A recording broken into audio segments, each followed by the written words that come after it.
Em 14 de agosto de 1975, o padre Gabriele Amorti realizou um exorcismo, em que, por ordem de Deus, os demônios foram obrigados a fazer diversas revelações para proveito da humanidade. Selecionei desse longo exorcismo os trechos que considerei cruciais para nossa edificação. Como foram vários os demônios fazendo revelações, separei cada uma correspondendo a quem estava se manifestando no momento. Num tempo em que os demônios são particularmente poderosos, como parece ser agora o caso, se mostra muito oportuno que a Santíssima Virgem, a vencedora de todos os combates de Deus, que há de esmagar a cabeça de Satanás, os force a fazer revelações, mesmo contra sua vontade, para o bem dos homens e da Igreja. Também isto é um triunfo de Maria. Os demônios não querem fazer estas revelações. Só as fazem quando são obrigados, sobre o poder e as ordens da Santíssima Trindade e a da Santíssima Virgem, do coração imaculado de Maria, ou em nome de Jesus, são obrigados a dizer a verdade e só a verdade. Na leitura, estas exigências feitas aos demônios foram na sua maioria abreviadas ou omitidas, para que a audição não se tornasse excessivamente monótona. Mas sem essas ordens, acontece como ouviram o demônio exclamar: "Estais a ser insolente." "Por quê?" interrogou o exorcista. "Dizes apenas, diz a verdade. Se falas só em teu nome, então não somos obrigados a revelar o que quer que seja." Estas revelações são uma dádiva que o céu concede à Igreja. Se assim forem aceitas, podem fazer muito bem. Para muitas almas, podem significar o bem espiritual e a salvação. Para a Igreja, a renovação. Por isso mesmo é que os possessos sofrem tão horrivelmente. Sofrem até o limite do possível. Foi o que aconteceu, por exemplo, com a jovem Annelise Michael, que morre depois do exorcismo. A esse respeito, confessarão os demônios: "Nós atormentamo-la além de qualquer medida, a tal ponto que deveria ter desesperado e desistido. Nós esperávamos que no seu desespero caísse nas nossas mãos, mas não conseguimos alcançar o nosso objetivo. Ela resistiu, e nós, demônios, fomos horrivelmente injuriados por Lúcifer." E os demônios terminaram por confessar: "Se ela não foi imediatamente para o céu, certamente chegou bem alto, bem alto." O que se passa com os possessos é precisamente isto. O poder da Santíssima Virgem se exprime de maneira tangível, quando força os demônios a anunciar o bem e a verdade. Como mãe da Igreja, tudo quer fazer para salvar os seus filhos, os resgatados por seu Filho. Teriam por acaso as almas menos valor para ela do que para o inferno, que emprega todos os esforços, que trabalha sem cessar para as perder? A Santíssima Virgem disse nas bodas de Caná: "Fazei tudo o que ele vos disser." Mas hoje já não se faz o que ele nos diz. Ela continua repetindo-nos hoje, mas com mais urgência: "Fazei o que ele vos disser." Ela se pronuncia, mesmo que seja através dos demônios, para que nós sejamos salvos e para que contribuamos para a salvação dos outros. As revelações dos demônios não são senão um favor do céu, uma prova do amor pleno de solicitude da Santíssima Virgem. Mas também elas só serão aceitas onde ainda brilhar um mínimo de boa vontade. Revelações de Acabor. O inferno é horrível. Eu estava nos tronos. Eu, Acabor, tenho que dizer como o inferno é horrível. É muito mais horrível do que se pensa. A justiça de Deus é terrível. Terrível é a justiça de Deus.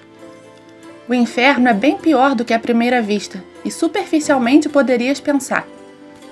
A justiça e naturalmente também a misericórdia estão lá, mas é preciso muita confiança, é preciso rezar muito, é necessária confissão, tudo é necessário.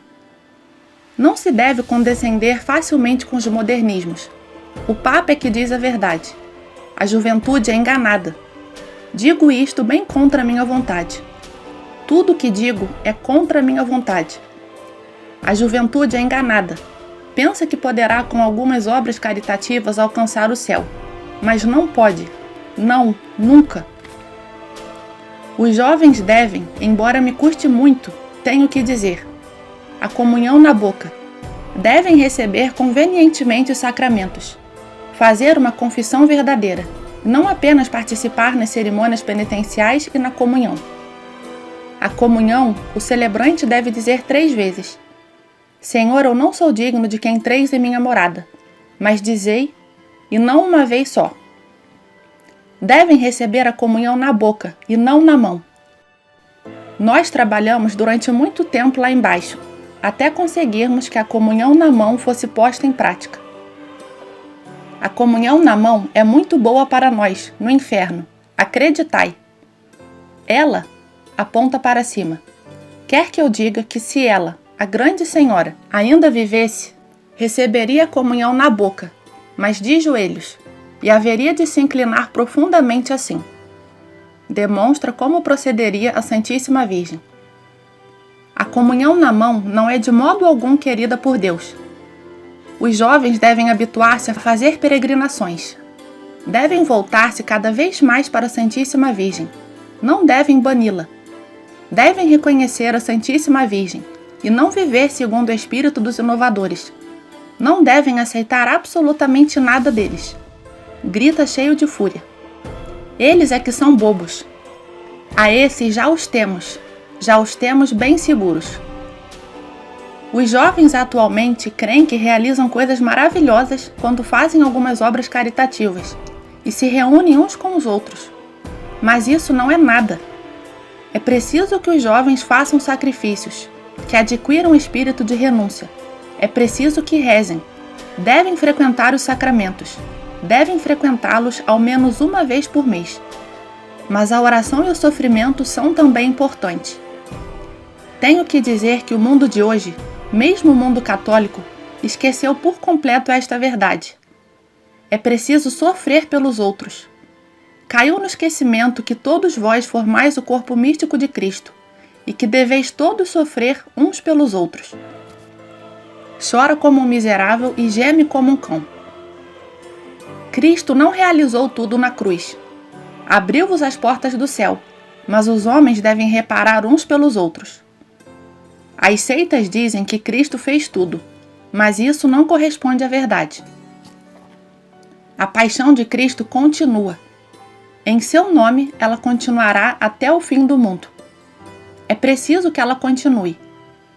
Tem que sofrer uns pelos outros e oferecer os sofrimentos em união com a cruz e os sofrimentos de Cristo. Deve-se sofrer em união com a Santíssima Virgem e com todas as renúncias que ela suportou durante a sua vida. Unir os próprios sofrimentos nos horríveis sofrimentos de Cristo na cruz e na sua agonia no Jardim das Oliveiras. Esses sofrimentos foram mais terríveis do que aquilo que os homens poderão pensar. Cristo, no Jardim das Oliveiras, não sofreu apenas como podereis talvez pensar. Ele foi esmagado pela justiça de Deus, como se ele próprio tivesse sido o maior dos pecadores, como se estivesse condenado ao inferno. Teve de sofrer por vós, homens, do contrário, não teríeis sido salvos. Teve de suportar os mais terríveis sofrimentos, a ponto de pensar que iria para o inferno. Os sofrimentos foram então tão fortes que ele se sentiu completamente abandonado pelo Pai Celeste. Suou sangue porque se sentiu totalmente perdido para o Pai e abandonado por ele. Sentiu-se esmagado como se fosse um dos maiores pecadores. Eis o que ele fez por vós, e vós deveis imitá-lo. Estes sofrimentos têm um valor imenso. Esses sofrimentos, esses momentos obscuros, esses terríveis abandonos, quando se está convencido de que tudo está perdido e que o melhor é por termo a vida. É precisamente quando se sofre assim, quando tudo parece perdido, quando a pessoa se julga totalmente abandonada por Deus, quando crê ser a mais miserável das criaturas, é então que Deus pode meter a sua mão no jogo. Estes sofrimentos, estes horríveis e tenebrosos sofrimentos, são os mais valiosos. Lança uivos e gritos terríveis, que existem. Mas é precisamente isto que a juventude desconhece. A maioria dos jovens ignoram-na, e é aí que reside o nosso trunfo. Muitos, a maioria, suicidam quando se creem abandonados por Deus e pensam ser as criaturas mais miseráveis. Por mais escura que seja a noite, Deus está próximo deles, embora eles já não o sintam. Deus está então como se já não estivesse. De fato, momentaneamente a sua presença deixa de lhe ser perceptível. Mas apesar disso, devem imitar os sofrimentos de Cristo, sobretudo os que ele chamou a sofrer muito. Há muitos que então pensam que já não são normais. A maior parte o é, e então se rendem. Rendem-se muito mais facilmente. Pensam então que têm que se suicidar, porque já ninguém os compreende. É o nosso triunfo. A maioria vai para o céu, mas apesar disso é o nosso triunfo, porque não cumpriram a sua missão. Deveriam ter continuado a viver. No mundo de hoje, há cruzes extremamente pesadas. É ela que o manda dizer. Aponta para cima. Essas cruzes são muitas vezes mal suportadas. Cruzes visíveis, como câncer, defeitos físicos ou outras enfermidades. São muitas vezes mais fáceis de suportar que as angústias ou noites do espírito, que muitas pessoas têm de aguentar atualmente. Ela, lá em cima, manda dizer o que já uma vez transmitiu através de uma alma privilegiada. Eu enviarei aos meus filhos sofrimentos tão grandes e profundos como o mar. Esses, a quem foram destinadas cruzes tão pesadas, alguns escolhidos há muito tempo, não devem desesperar. Trata-se aqui da mensagem de Marienfred, dada na Alemanha em 1945, conforme o livro A Paz de Maria. Estas cruzes que acabo de referir são cruzes que parecem inúteis, absurdas, podem levar ao desespero. Muitas vezes parecem impossíveis de suportar, mas são essas as mais preciosas. Eu, Acabor, quero ainda acrescentar. Ela quer gritar a todos esses que carregam uma cruz: coragem, não desanimeis. Na cruz está a salvação. Na cruz está a vitória. A cruz é mais forte do que a guerra. O modernismo é falso. É preciso virar as costas ao modernismo. É obra nossa, vem do inferno. Mesmo os sacerdotes que difundem o modernismo nem sequer estão de acordo entre si. Ninguém está de acordo. Só este sinal vos deveria bastar. Aconteça o que acontecer, não vacileis na vossa antiga fé. Devo dizer que este segundo concílio do Vaticano não foi tão bom como se pensa. Em parte foi obra do inferno. Sem dúvida que havia certas coisas que precisavam ser mudadas, mas a maior parte não. Acreditai-me. Muito tempo passamos em deliberações para ver como destruir a missa católica. Na missa tridentina, fazia-se o sinal da cruz 33 vezes, mas agora faz-se muito menos 3 vezes. 2, 3 no melhor dos casos. E na última, na bênção final, já não é necessário ajoelhar. Grita e chora de desespero. Podeis imaginar como nos ajoelharíamos? Como nós cairíamos de joelhos se porventura pudéssemos? Deveria também restabelecer-se a cerimônia da aspersão. A aspersão com água benta obriga-nos a fugir, e o mesmo se passa com o incenso. Era também preciso voltar a queimar-se incenso. Era bom que depois da Santa Missa se recitasse a oração de São Miguel Arcanjo, 3 Ave-Marias e a Salve Rainha. Ela lá em cima não permite que eu seja atormentado pelo velho Lúcifer, porque eu sou obrigado a dizer estas coisas por vós e pela Igreja. Ela não o permite, ainda bem, mas isto não é bom para os lá de baixo, não é bom para nós. Nós te ordenamos, Acabor, diz a verdade em nome do preciosíssimo sangue. Se ele tivesse sido também derramado por nós, teríamos sido homens, mas nós não éramos homens. Se fôssemos homens, não teríamos sido tão estúpidos.